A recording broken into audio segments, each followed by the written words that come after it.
Y vamos a orar. Señor Dios del universo, Padre eterno, Padre de amor, Padre de misericordia. Gracias, Padre, por permitirnos otra vez estar aquí, en esta tu casa, compartiendo los hermanos en coinonía. Permite, Señor, ahora que vamos a estudiar de tu palabra, que todos estemos dispuestos en nuestros corazones y en nuestras mentes a poder recibir esta enseñanza que nos es transmitida a través de tus escrituras. Y permite, Señor, que yo sea un buen canal para transmitir el mensaje que tú tienes preparado para hoy. Bendícenos a todos, Señor, en el nombre de Jesús. Amén. Siéntense, hermanos. Ocurre que hoy hay que leer mucho. Vamos a iniciar un estudio nuevo acerca de la carta de Judas. ¿Todos se acuerdan? Judas, ¿verdad? La carta de Judas, háganme el favor de buscarla. Tan solo es una paginita, 25 versículos.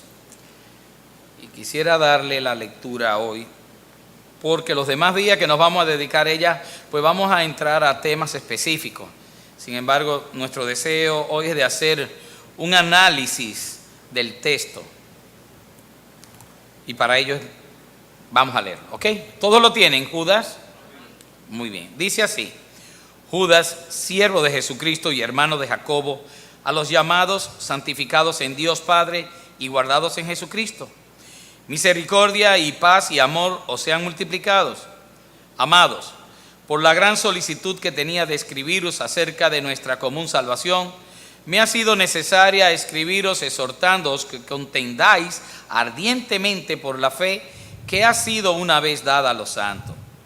Porque algunos hombres han entrado encubiertamente, los que desde antes habían sido destinados para esta condenación, hombres impíos que convierten en libertinaje la gracia de nuestro Dios y niegan a Dios el único soberano y a nuestro Señor Jesucristo. Mas quiero recordaros, ya que una vez lo habéis sabido, que el Señor, habiendo salvado al pueblo sacándolo de Egipto, después destruyó a los que no creyeron. Y a los ángeles que no guardaron su dignidad, sino que abandonaron su propia morada, los ha guardado bajo oscuridad, en prisiones eternas para el juicio del gran día. Como Sodoma y Gomorra y las ciudades vecinas, las cuales de la misma manera que aquellos, habiendo fornicado e ido en pos de vicios contra naturaleza, fueron puestas, por ejemplo, sufriendo el castigo del fuego eterno. No obstante, de la misma manera, también estos soñadores mancillan la carne, rechazan la autoridad y blasfeman de las potestades superiores. Pero cuando el arcángel Miguel contendía con el diablo, disputando con él por el cuerpo de Moisés, no se atrevió a proferir juicio de maldición contra él, sino que dijo: el Señor te reprenda. Pero estos blasfeman de cuantas cosas no conocen, y en las que por naturaleza conocen se corrompen como animales irracionales. Ay de ellos, porque han seguido el camino de Caín y se lanzaron por lucro en el error de Balaam y perecieron en la contradicción de Coré. Estos son manchas en vuestros ágapes, que comiendo impúdicamente con vosotros se apacientan a sí mismos. Nubes sin agua, llevados de acá para allá por los vientos. Árboles otoñales sin fruto, 2 veces muertos y desarraigados. Fieras ondas del mar que espuman su propia vergüenza. Estrellas errantes, para las cuales está reservada eternamente la oscuridad de las tinieblas. De estos también profetizó Enoc séptimo desde Adán, diciendo: he aquí vino el Señor con sus santas decenas de millares para hacer juicio contra todos y dejar convicto a todos los impíos de todas sus obras impías que han hecho impíamente y de todas las cosas duras que los pecadores impíos han hablado contra él. Estos son murmuradores, querellosos, que andan según sus propios deseos, cuya boca habla cosas infladas, adulando a las personas para sacar provecho. Pero vosotros, amados, tened memoria de las palabras que antes fueron dichas por los apóstoles de nuestro Señor Jesucristo, los que os decían: en el postrer tiempo habrá burladores que andarán según sus malvados deseos. Estos son los que causan divisiones, los sensuales, que no tienen al Espíritu. Pero vosotros, amados, edificándoos sobre vuestra santísima fe, orando en el Espíritu Santo, conservaos en el amor de Dios, esperando la misericordia de nuestro Señor Jesucristo para vida eterna. A algunos que dudan, convencedlos; a otros salvad, arrebatándolos del fuego; y de otros tened misericordia con temor, aborreciendo aún la ropa contaminada por su carne. Y aquel que es poderoso para guardaros sin caída y presentaros sin mancha delante de su gloria con gran alegría, al único y sabio Dios nuestro Salvador, sea gloria y majestad, imperio y potencia, ahora y por todos los siglos. Amén. Largo para lectura, 25 versículos, pero un libro, os digo, una carta extremadamente corta. Pues hoy sencillamente lo que vamos a estudiar le vamos a titular Invitación a luchar, primera parte. Y no es más que el análisis del texto, o sea que va a ser sencillísimo. Cuando nosotros estamos viendo ahora en estos años, en estas épocas que podemos llamar los postreros tiempos que vienen iniciándose, como muy bien les había dicho el pastor Atilo esta mañana, desde la época de Hechos, el día de Pentecostés, se iniciaron los postreros tiempos. Pues a partir de ese momento nosotros vemos ahora, también postreros tiempos, cómo las llamadas iglesias hoy en día en los programas de televisión utilizan una serie de métodos muy mercadológicos para llamar y yo diría hasta que atrapar, porque estas iglesias son pseudo iglesias en su gran mayoría y sencillamente los seducen mostrándole a las personas un evangelio muy acomodado, muy light, cambiante según las circunstancias de cada quien y los deseos que pueda tener cada quien también. Es un evangelio en el que puedes dejar y tomar según la propia conveniencia de cada uno. Es un evangelio que diríamos muy sui generis, que busca las satisfacciones personales antes que agradar a Dios y que presenta al hombre en una posición primaria en cuanto a que el hombre merece y el hombre es merecedor de, diríamos, de bendiciones aún muy por encima del puesto que a Dios mismo le pertenece. Todo esto ocurre, y pienso yo, porque en algún momento de la historia eclesiástica las personas se olvidaron de leer quizás esta carta de Judas y la dejaron así, o no le dieron la importancia debida. Pero, por otro lado, pienso que así como Él nos dice de las advertencias que previamente habían hecho los apóstoles, pues claramente nosotros vemos cómo Pablo, el mismo apóstol Juan, Pedro, dieron advertencia de ese tipo de personas que se iban a infiltrar en la iglesia y que iban a tratar de contaminar el evangelio de la verdad. Aún Judas, escribiendo esta carta, lo que hace es rememorar lo que aquellos apóstoles habían dicho y él lo reconoce en su carta. Estas iglesias que han sido permeadas por hombres impíos que se hacen llamar falsamente pastores, porque lo único que saben es hacer mercadería de las personas y pastorearse a sí mismo. Y aún no conforme con este título mal puesto por ellos mismos, agregan títulos sobre títulos a su persona, tratando de fascinar y deslumbrar a aquellos que yo diría neófitos en las escrituras. Llegan a las iglesias o a las pseudo iglesias títulos como doctores, apóstoles, profetas, reverendos, siervos ungidos de Jehová y otros más por el estilo. Y yo veo cuán contrastante es con esta carta, que lo primero que ustedes leen en esa carta a Judas, que no fue un apóstol, escribiendo: Judas, siervo de Jesucristo. Y la palabra siervo no significa otra cosa más que esclavo de Jesucristo, por deseo propio y por la imposición del evangelio mismo, y más aún, como una coletilla agrega, y hermano de Jacobo. Judas, siervo de Jesucristo. Ese es el verdadero título que cada uno de los cristianos debiéramos tener y no otro. Ese es, que cumplamos otras funciones, perfecto, pero el verdadero título de un cristiano es ese: siervo de Cristo. Y yo pensando que el mismo Judas, siendo hermano carnal de Jesucristo, pudo haber quizás hecho resaltar este lazo familiar que tenía a su empeño y para beneficio propio, y poner Judas, hermano de nuestro Señor Jesucristo. Y no es así. Judas, siervo de nuestro Señor Jesucristo, siervo de nuestro Señor Jesucristo. Siervo de nuestro Señor Jesucristo. Siervo de nuestro Señor Jesucristo. Siervo de nuestro Señor Jesucristo. Siervo de nuestro Señor Jesucristo. Siervo de nuestro Señor Jesucristo. Siervo de nuestro Señor Jesucristo. Siervo de nuestro Señor Jesucristo. yo quiero que veamos rapidito algunas características que fui encontrando en esta carta mientras hacía el estudio.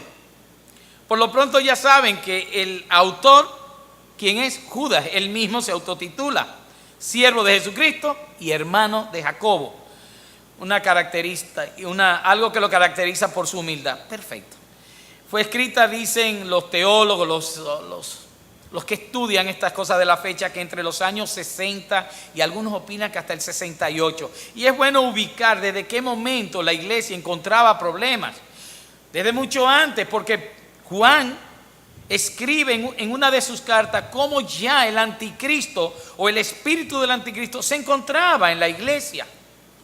Está dirigida, dice, a los llamados, santificados y guardados.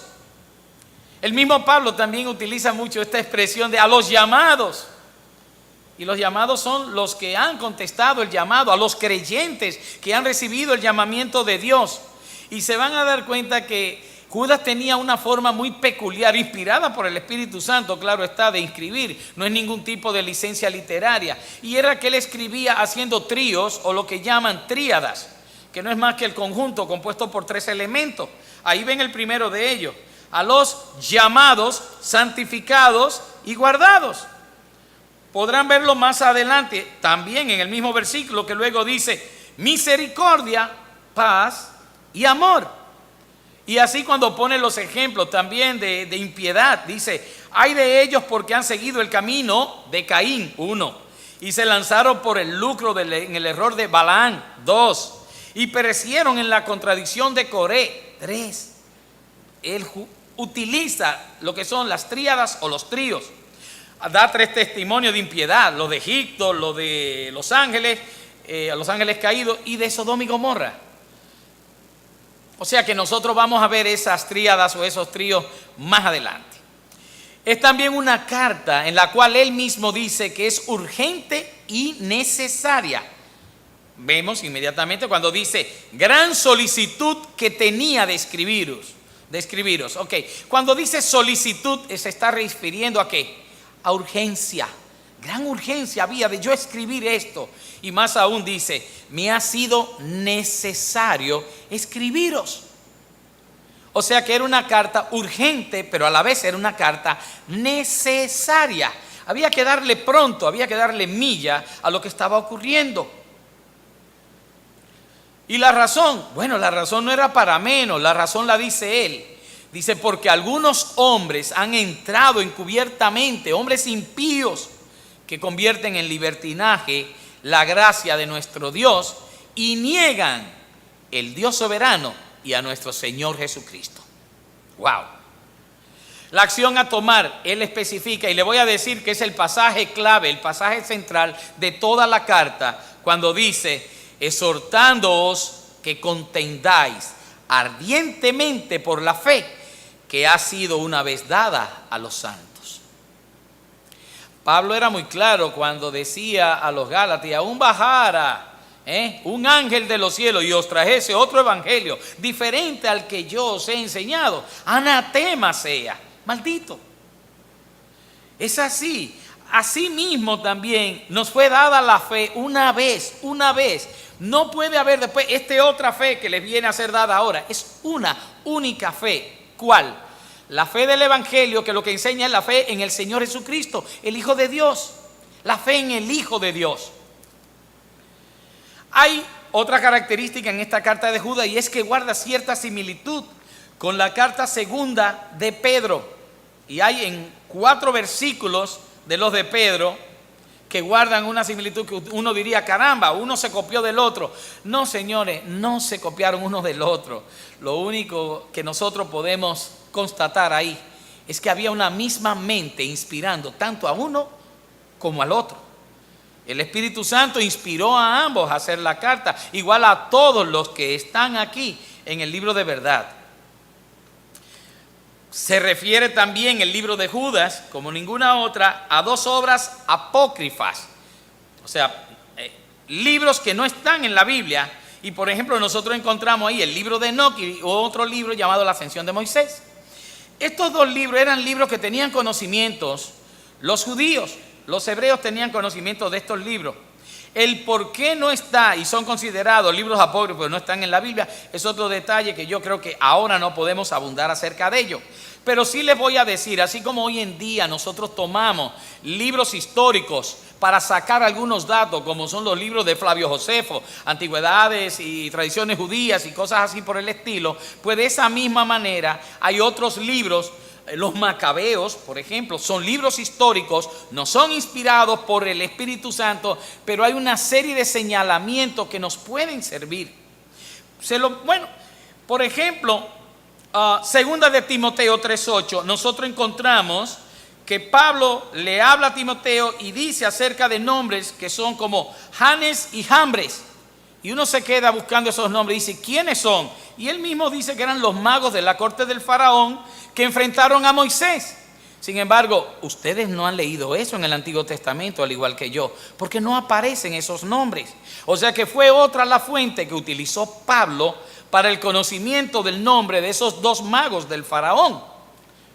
Así de igual manera, pues el libro de Enoc, la ascensión de Moisés y otros tantos libros que habían para la época, pues eran utilizados como libros colaterales para tomar ciertas informaciones.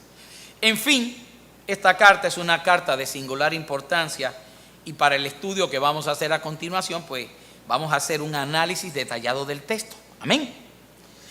Vamos a ver, lo primero que vimos en la carta no es más que la tríada que dice a quién es dirigida. El trío, el conjunto que dice a los llamados, santificados en Dios Padre y guardados en Jesucristo. Cualquiera ve esto sencillamente como un saludo más. No es un saludo más. Es un saludo que tiene una inspiración bellísima y tiene una enseñanza que todos debemos buscar. No es una estructura poética, es una enseñanza espiritual lo que hay aquí. La primera parte de la tríada es a los llamados. Y hay un versículo en 2 de Tesalonicenses 2 que nos va a ayudar a entender mejor estos términos de los llamados.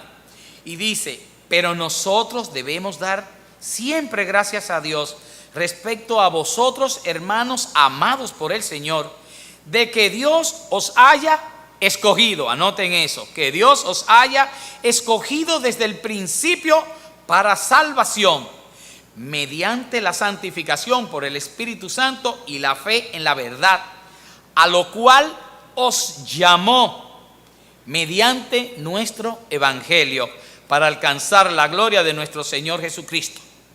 El llamamiento viene por parte de ¿quién? Por parte de Dios el Padre, quien es también el que hace su escogencia. Como les dije, anoten, Dios os haya escogido desde el principio. Y dice, y os llamó mediante nuestro evangelio. Dios escoge y Dios llama, y eso lo hace sencillamente por su soberanía. No lo hace porque haya méritos en hombre alguno, el cual pudiéramos nosotros decir que alguien merece ser escogido por Dios. No existe esa persona, no existe. Los llamados por Dios, como aquí indica, lo son aquellos que son invitados por el evangelio mismo.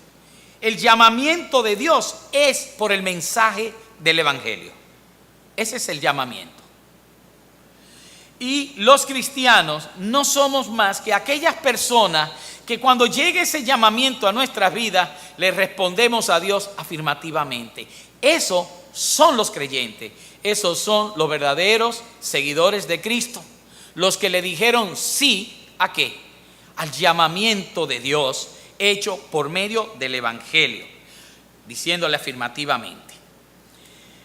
¿Acaso todos los que estamos aquí presentes somos personas que hemos respondido afirmativamente al llamado de Dios? Espero que sí. Amén. Espero que sí. La segunda parte de esta tríada dice, santificados en Dios Padre. Santificados. Miren, la palabra santificados todos sabemos que significa apartados. Exactamente. Separados. Y cuando se dice que nosotros somos santos, significa que nosotros somos separados. ¿Pero separados para qué? ¿Para vivir como nos plazca o separados para Dios? Esa es la respuesta correcta. Estamos siendo separados para Dios. Una vez que nosotros hemos sido llamados por medio del Evangelio de Jesucristo y nosotros hemos aceptado, nos hemos entregado, hemos dicho afirmativamente que sí al Señor, entonces Dios nos santifica, nos hace santos, nos aparta para Él, pero nos aparta del pecado, del mundo, de la pecaminosidad, de las influencias que tenemos o teníamos anteriormente, de nuestra vana y antigua manera de vivir. Y nos toma para que nosotros entonces le sirvamos, no para que vivamos de acuerdo a nuestro parecer, sino para que nosotros entremos al servicio de Dios. Un santo es una persona que está separado del mundo y del pecado y sirve a Dios. Eso es un santo. Es aquella persona que le dijo sí al Evangelio de Dios, pero no un sí solamente, sino es un hacedor del Evangelio en cuanto a su vida en primer término y en cuanto a la vida de los demás. Es una persona que se ha sometido voluntariamente a obediencia a Dios, pero una obediencia que le da la alegría y la satisfacción de saber que está agradando a su Señor y Salvador. Y de eso es que trata la santificación, de que seamos siervos verdaderos, obedientes, que tratemos de complacer a nuestro Señor y Salvador. No es otra cosa. Las personas muchas veces piensan que Dios está para servirnos y están equivocados. Nosotros estamos para servir a Dios. Amén. Dice en 1 de Pedro 1:14, dice, como hijos obedientes, así debemos ser, no os conforméis a los deseos que antes teníais, estando en vuestra ignorancia, sino como aquel que os llamó es santo. Ahí viene el llamamiento otra vez. En este caso, el llamamiento era primero a los llamados y después santificados en Dios Padre. Es por eso. Y dice, como aquel que os llamó es santo, sed también vosotros santos en toda vuestra manera de vivir. En todita, como decimos en el campo, porque escrito está, sed santos porque yo soy santo. Por lo cual la santidad no es una opción, sino es un resultado de la obediencia al Evangelio de Dios, al Evangelio de Cristo. Estamos siendo obedientes a ese Evangelio y estamos viviendo por ello en santidad. Esperamos en Dios que sí. Amén. La tercera parte de la tríada, y hoy Dios mío, y dirán, hermano Pepe, ¿estamos en el saludo? Sí, estamos en el saludo, primer versículo. No se preocupen que yo les prometo que antes de diciembre del 14 acabamos, no hay prisa. Dice así la tercera parte. La primera era, vamos a ver, recordamos, a los llamados, luego santificados en Dios Padre, dice, y guardados en Jesucristo, es la tercera parte de ese conjunto de tres, de la tríada. La palabra guardados, fíjense que ya no es separado, guardado, es algo que usted tiene que cuidar, mantener, preservar, proteger. Y esas definiciones o esos sinónimos acerca de la palabra guardado, solamente el cristiano la puede tener en cuanto a seguridad se refiere en Cristo. No hay otro lugar donde nosotros podamos encontrarnos seguros, guardados. Mi alma está escondida en Dios. Pero nosotros, delante del Padre, estamos como, estamos en nuestro frente, lo que tenemos es la sangre del Cordero. El Padre nos va a identificar porque somos de Cristo, porque estamos resguardados en Él. Por eso dice claramente que ni nadie, ni la muerte, ni la vida, ni lo alto, ni lo profundo, dice, nadie nos puede separar del amor de Dios, que es ¿en qué? Es en Cristo. Por eso es los que están guardados en Cristo. Aquí yo creo que la clave del asunto es conocer que para nosotros tener la seguridad y la esperanza en Dios es indispensable estar previamente en Cristo. Estar en Cristo, en las cosas de Él, ser con Él copartícipe. Dice 1 de Pedro 1:5, que sois guardados por el poder de Dios mediante la fe para alcanzar la salvación que está preparada para ser manifestada en el tiempo postrero. Para estar previamente guardados en Cristo es porque hemos respondido afirmativamente al llamamiento que Dios nos ha hecho por medio del Evangelio. 1. Que nos hemos separado del mundo y que estamos reservados en santidad por Dios. 2. Que somos obedientes a toda palabra de Dios. Y como somos obedientes a todas palabras de Dios y hemos dicho sí al Evangelio y seguimos lo que allí está escrito, esa es la clave por la cual entonces estamos guardados en Cristo. Porque nosotros hacemos lo que Él nos pide que hagamos. Porque Él nos pide que seamos como Él fue y que hagamos las cosas que Él hizo. Ejemplo nos dio para nosotros continuar. Pablo decía, mas ya no vivo yo, sino es Cristo quien vive en mí, como diciendo de tanto haber llegado a negarse a sí mismo, que solamente Jesucristo era la única motivación de su vida. Ese es el verdadero cristianismo, que nosotros podamos adoptar la forma de Cristo en nosotros, y que el que nos vea a nosotros diga, ese es un cristiano, porque reflejamos la actitud de Cristo en nuestro hacer, en nuestro hablar, en todo momento en que nos comportamos y compartimos con los demás. Con razón decía Romanos 8:38, por lo cual estoy seguro que ni la muerte, ni la vida, ni ángeles, ni principados, ni potestades, ni lo presente, ni lo porvenir, ni lo alto, ni lo profundo, ni ninguna otra cosa creada nos podrá separar del amor de Dios, que es en Cristo Jesús, Señor nuestro. El amor que el Señor nos tiene está porque el Señor Jesucristo nos guarda. Dios Padre contempla al Hijo en cada uno de nosotros porque ve su sangre, ve su sacrificio, ve su redención en nosotros. Y eso nos hace importante delante del Padre. Eso le da valor a lo que hizo el Hijo. Yo me pregunto, ¿estaremos todos nosotros en Cristo?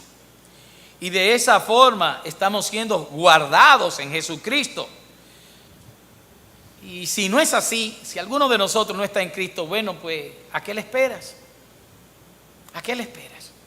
No puedes tardar en hacer una entrega completa y real y auténtica para que entonces estés guardado en Cristo. La segunda tríada, porque teníamos dos, una pegada a la otra, dice misericordia y paz y amor, o sean multiplicados. Misericordia, paz y amor, se supone que las tiene las tres y solamente dice ahora vamos a multiplicarlo.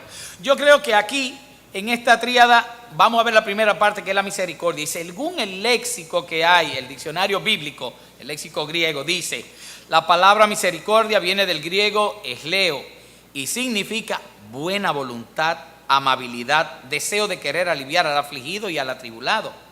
En Wikipedia, yo la utilizo bastante, dice misericordia es la disposición a compadecerse de los trabajos y miserias ajenas.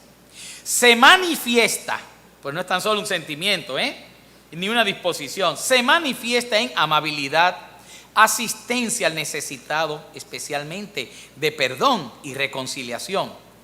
Es más que un sentido de simpatía, es una práctica. La misericordia no es un sentimiento, es una práctica, es parte de nuestras vidas, del accionar del cristiano. Dice, en el cristianismo es uno de los principales atributos divinos. Ustedes no oyen que dice la palabra que Dios es Dios de toda misericordia, que Dios es un Dios misericordioso y bueno. Nosotros cantamos eso en muchísimas de nuestras canciones, de nuestras alabanzas. Pues entonces es bueno saber que sí, que es cierto. La misericordia también es un sentimiento de pena o compasión por los que sufren, que impulsa, viene como un sentimiento y nos mueve a ayudarles o aliviarles en su carga. siempre que encontré, dice que no es algo estático, no es algo que te deja a ti como una persona espectadora del sufrimiento del otro, sino que tú inmediatamente te vas a inmiscuir y vas a ser parte de la solución, aunque sea brindarle consuelo. En determinadas ocasiones, dice, es la virtud que impulsa a ser benévolo en el juicio o en el castigo. Y la Biblia es muy clara cuando dice que gracias a la misericordia de Jehová no hemos sido consumidos. O sea, la benevolencia lo mueve a benevolencia, a bondad. Por sus misericordias no hemos sido consumidos, ya que nuevas son hechas cada mañana. Wow, eso es precioso. Esa es la esperanza que nosotros tenemos, que siempre hay misericordia. Hasta ahora ha habido misericordia para con toda la humanidad, a los que se acogen al sacrificio de Cristo, claro. Dice más aún, en latín, que es de donde también nos llega la palabra misere, es miseria o necesidad, y cor o cordis, corazón. Y lo que significa es tener un corazón solidario con aquellos que tienen necesidad. La misericordia, como todos sabemos, es un atributo de Dios que le es dado al creyente, al cristiano, cuando el Espíritu Santo se deposita en el creyente una vez que ha creído en el Evangelio de la salvación. O sea, que si somos misericordiosos no es porque nuestro carácter es para eso, sino porque el Espíritu Santo de Dios nos da ese don, esa gracia, ese regalo, que es la misericordia, para que nosotros, así como hemos recibido misericordia de Dios, pues demos también a los demás misericordia. Yo me pregunto si estamos todos entendidos de que el creyente debe ser misericordioso, no en la posición de un mero espectador, sino un practicante de la misericordia. Oseas 6:6 es hermoso cuando dice, porque misericordia quiero y no sacrificio, y conocimiento de Dios más que holocaustos. El Señor prefería que tú dejaras de hacer el sacrificio y fueses misericordioso con los demás, porque no hay misericordia para nosotros con Dios, sino para nosotros con el necesitado, con nuestro prójimo sufriente. Esa es la realidad. Bueno, y existirá entre nosotros, ¿verdad? En cada uno de nosotros ese don de la misericordia que nos hace solidarios con el sufrimiento y la queja de aquel que está atribulado y en sufrimiento. Esperemos que sí, ¿verdad? La segunda parte de esta tríada que decía misericordia y paz, segunda parte de la segunda tríada o trío, es la paz. Y desde el Antiguo Testamento ya la palabra hebrea que se utilizaba, shalom, que era exactamente eso, la paz, era un saludo, pero más que un saludo, era el deseo de que tú estuvieses en paz, y no en paz por la ausencia de guerra. Shalom no se refiere a ausencia de guerra, sino que era la paz que provenía del Señor, tanto en cuestiones materiales que el Señor te daba en bendiciones, como en cuestiones espirituales. Y era ofrecida por Dios como una garantía por tu fidelidad, como un resultado por la fidelidad del pueblo. Entonces el pueblo se encontraba shalom con Dios, la paz de Dios. El Mesías utilizó esta palabra múltiples ocasiones y la usaba tanto a su entrada como a su salida. Mi paz os dejo, mi paz os doy, no como la del mundo. Era una paz diferente, completamente diferente. La paz de Dios, la paz de Jesucristo, que fue hacerse pecado por nosotros y restablecer con Dios ese vínculo que se había roto, donde el hombre se hizo enemigo de Dios. Por lo tanto, el hombre estaba contra Dios, estaba en guerra con Dios mismo. Pues Jesucristo permite que nuevamente haya esa paz entre Dios y nosotros. Con razón Pablo dice que Dios es nuestra paz. Jesucristo es nuestra paz para con Dios. Y eso es sencillamente lo que hizo a través de su sacrificio. Él es la paz. De los atributos que se le daban a su nombre, cuando en Isaías hacía referencia acerca del nacimiento de ese niño, decía que era príncipe de paz. Príncipe de paz. Hoy creo que en la lectura estudiábamos que era también de la orden sacerdotal de Melquisedec, rey de Salem, que era rey de paz, rey de Salem. Y él pertenece a esa orden sacerdotal que era para siempre, sacerdote para siempre. Esa paz solamente la podemos obtener por medio de Jesucristo y no tiene que ver con que nosotros tengamos o dejemos de tener problemas. Miren, problemas y pruebas las vamos a tener. Hay una canción preciosa que he escuchado por ahí que dice paz en medio de la tormenta. Es refiriéndose a esa paz que nos da el Señor aún en medio de todas las tribulaciones y vicisitudes. Las cosas no tienen que estar bien a nuestro agrado, preparadas para nosotros sentirnos en paz. Esto es una paz que sencillamente nosotros, aún estando en la prisión o estados afligidos, esta paz no nos la puede quitar nadie, porque es la paz que Jesucristo nos ha dado por medio de su sacrificio para que tengamos paz con Dios. ¿Todos estamos viviendo acaso esa paz de Dios? ¿O acaso necesitamos venir a cuentas con Dios para que arreglemos si algo pendiente tenemos con Él y entonces podamos disfrutar de esa su paz aún en medio de la tormenta? Si es así, hermano, vente a cuentas con Él, vente a cuentas con Él, porque no podemos vivir en un mundo que nos es tan adverso y también no estar en paz con Dios. Es imposible. Amén. La tercera parte, y luego de haber visto misericordia y paz, viene otra y dice y amor, o sean multiplicados. Esta es la tercera y última parte de la segunda tríada y es el amor. La palabra amor viene del griego y es agapao, ágape. Esta palabra denota o clasifica un amor muy diferente al que todos conocemos. Ni es el amor eros, ni es el amor filial o filo. El amor ágape es el amor puro y sublime. Es el amor verdadero, es el amor sacrificial, es el amor que Dios dice en Juan 3:16, que de tal manera amó Dios al mundo. Ese es el amor ágape, que envió a su Hijo unigénito. Ese es el amor ágape. Amor es el amor ágape que sintió Jesucristo por cada uno de nosotros cuando se dio a sí mismo como cordero de sacrificio para perdón de nuestros pecados. Pero esa clase de amor es la que el Señor nos pide que tengamos todos nosotros. No es el amor de cuando le pregunta a Pedro, ¿me amas? Tú, Pedro, me ágape a mí. Señor, te filo. No es esa la respuesta correcta que el Señor está esperando de nosotros. Y por eso volvía y le preguntaba, ¿me amas, Pedro? Sí, Señor, tú sabes que te quiero. No es te quiero, es te amo. Con esa entrega, con esa dedicación que solamente le cabe al Señor y que se hace, por ende, participativa a todos los demás que están alrededor nuestro. Y por ese amor sacrificial también es el amor que hace que el prójimo ocupe el primer lugar en nuestras vidas luego de Dios. Y no que sea nuestro propio interés lo que ocupe el primer lugar de nuestras vidas. Parece mentira, pero hay personas que solamente se aman a sí mismos. En primer lugar ellos, en segundo yo y en tercero mi menda, que significa lo mismo, yo, en los tres. Es el amor el que hace referencia primera de Corintios 13, cuando da una descripción hermosísima de este amor.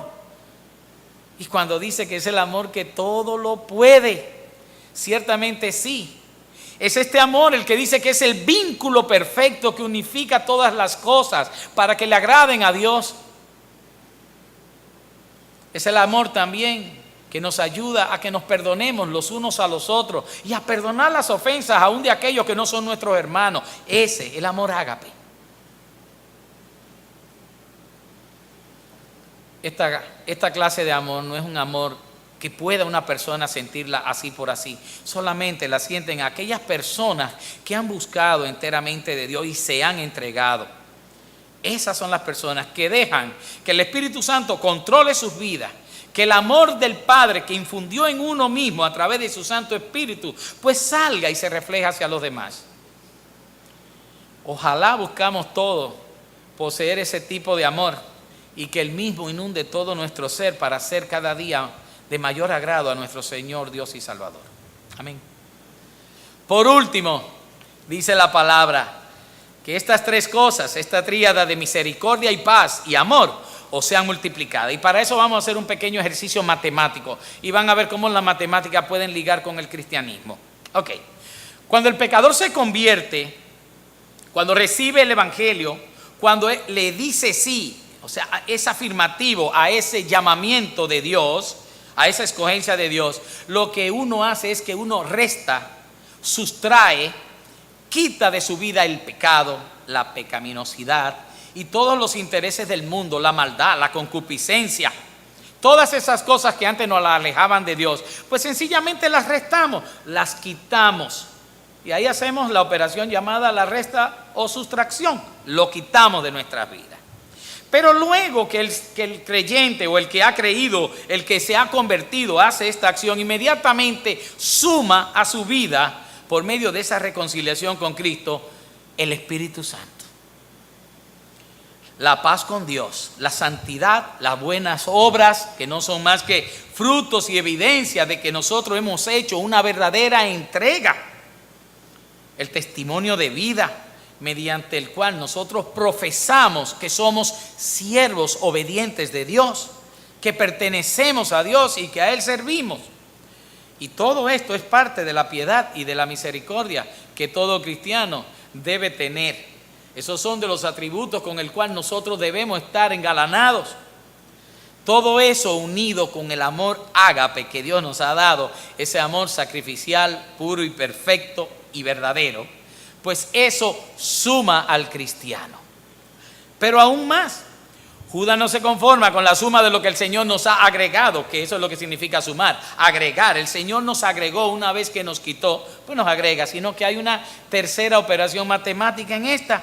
Y Judas desea que ya lo que tenemos, que eran esa tríada, esas condiciones y muchas otras más, poniendo atención especial en la misericordia, la paz y el amor, ahora dice que nosotros debemos multiplicar, que el Señor nos multiplique todas estas cosas, y yo diría que para mayor gozo y crecimiento espiritual de cada uno de nosotros.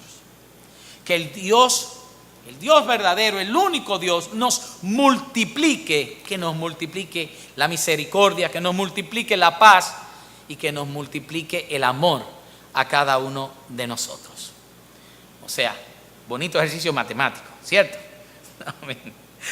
Esperemos más que nada que en nuestro andar como cristianos, a que Dios multiplique verdaderamente estos tres elementos.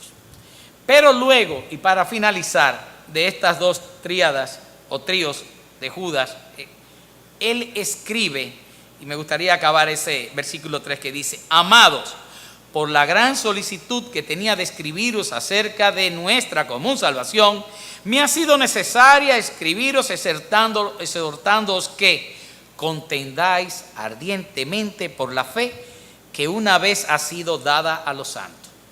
Voy a ser escueto y solamente les voy a decir, como le dije al principio, era una carta que se caracteriza por su urgencia y por la necesidad que tenía. O sea, era necesaria y urgente. Número uno. Y le voy a decir por qué era así, por qué reviste ese carácter de urgencia. Cuando en la iglesia ocurre algo que sea atentatoria contra la sana doctrina que nosotros hemos recibido, pues mire, la acción que se deba tomar según la palabra de Dios es una acción inmediata, rápida, contundente y más que aún, ahí dice apasionada en defensa de la fe. Pues dice ardientemente, que viene siendo lo mismo que apasionada.